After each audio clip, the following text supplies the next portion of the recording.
mutid on vilkad maa all tegutsema, aga nad on meie põllumehe, aga eriti iluaianduse pidajate kohe nuhtluseks.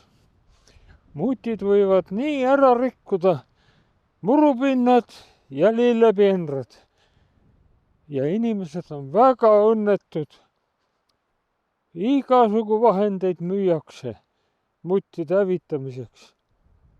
Aga need ei mõju. Minu arvates kõige kindlam vahend on vana tuntud mutirauad.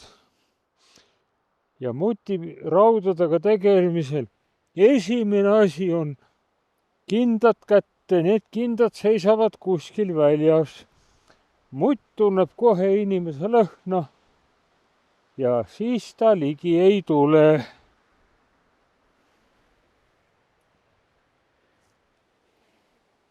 See on nüüd mutilõks. Ta on terast traadist tehtud ja väga tugev vedru, mis plaksti sulgub. Nüüd ma vinnastan selle raua. Siin on selline fikseerija. Ja nüüd ma näitan, kuidas see raud töötab. See pannakse maa sisse muti käiku. Mutt tuleb oma käiku pidi. Lükkab seda päästikut ja nii nagu see pulk on, nii on mutt siin kohe surnud. Vaat nüüd me kaevame mutikäigu lahti ja paneme need rauad maa sisse kahte kohta. Näete, siin on kuhik ja siin on teine kuhik. Siin tema rändab, ta tuleb sealt nisupõllult. Tänavu pole neid varem olnud, aga see on kindel signaal. Nüüd ma kaevan selle käigu lahti ja vaatame siia maa sisse.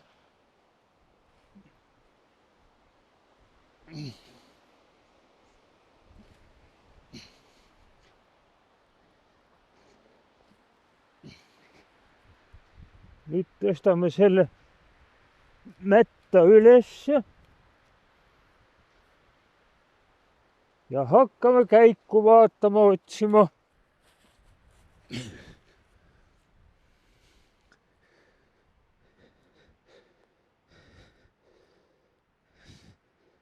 Näete, missugune ilus käik.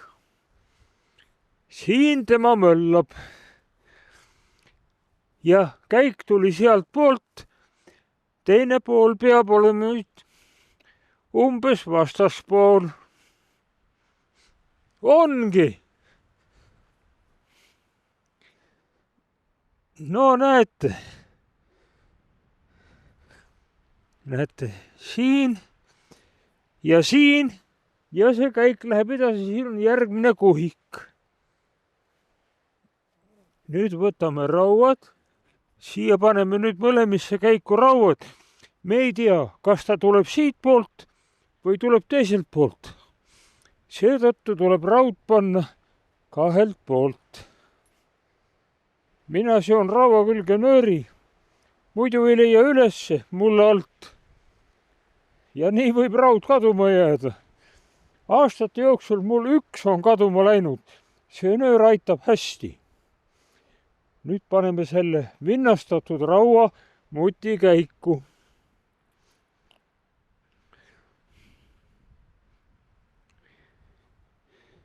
Nüüd vinnastame teise raua.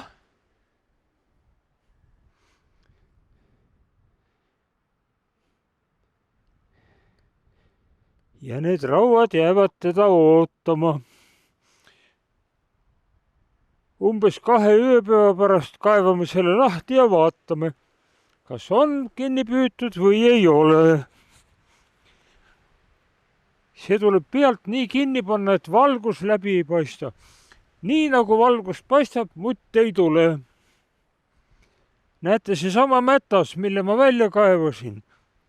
See läheb nüüd siia peale. Siin on üks auk. Sellele paneme mulda peale.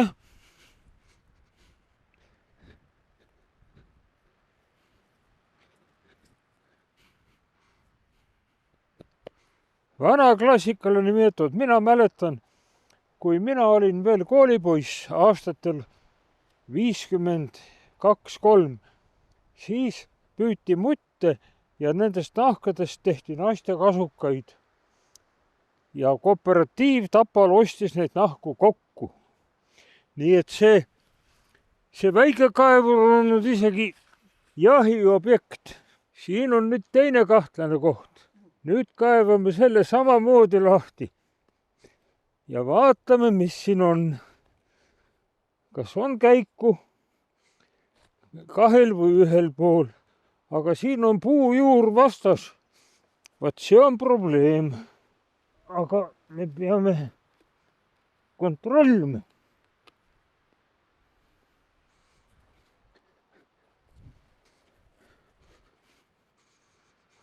No näete, ongi käik missugune. Suur ja avar. Suur ja avar, jah. Vaatame, kas läheb ka edasi kuskile.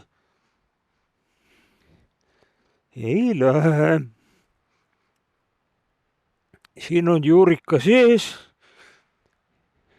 See on lõpp.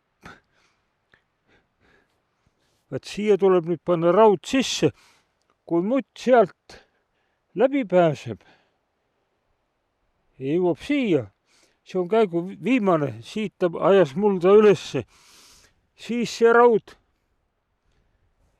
püüab ta kinni.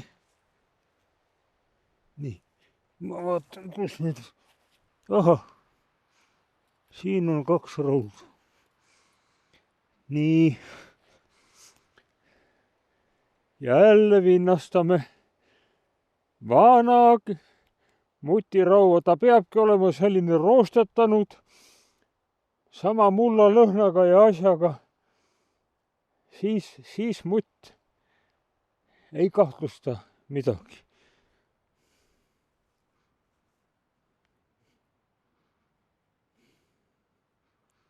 Vaat nii, nöör jääb välja. Ja mätas peale tagasi.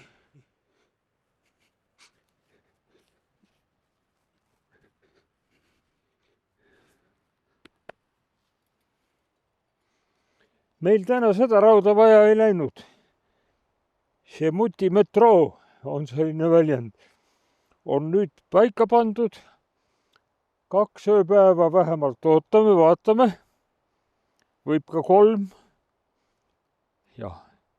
Ja kui ta lõks on läinud, siis ta on siin mulla sees. Säilib korralikult, siis võtame välja ja matame maha nisupõldu. Põld saab oma väetise tagasi nii ütelda. Jah.